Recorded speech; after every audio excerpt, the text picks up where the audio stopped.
The Justice Department is investigating the shooting as a hate crime and a racially motivated event, violent extremism being the cause. We're also learning more about the suspect, Peyton Gendron. Authorities say he threatened a shooting at his high school outside Binghamton, New York, nearly a year ago. Jeff Pegues has more now on the ongoing investigation and prosecution. There should be a copy of the charge in front of you. You understand that, sir? Yes, sir.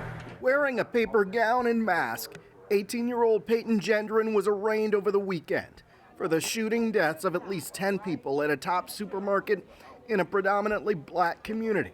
We continue to investigate this case as a hate crime, a federal hate crime, and as a crime perpetrated by a racially motivated violent extremist. Gendron has been charged with first-degree murder and is likely to face federal hate crime and domestic terror charges. Investigators say he plotted the attack over several months, allegedly posting a 180-page manifesto online.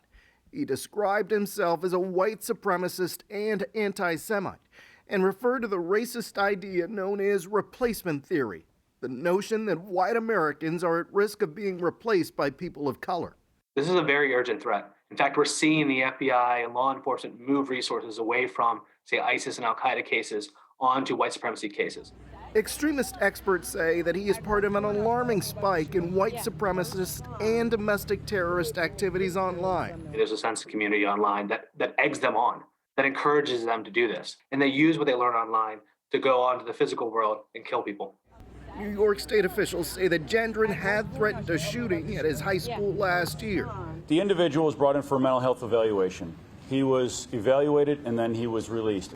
The suspect was never flagged as an extreme risk under the state's red flag law that could have prevented him from purchasing a gun.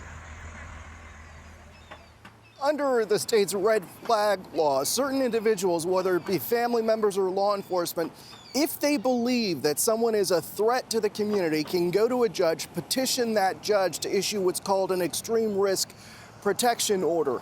According to our sources, in this case, that didn't happen. The suspect is being held here. He's on suicide watch. He's being held without bail. His next court appearance is scheduled for Thursday. Tony. Jeff Pegues for us. Jeff, thank you very much.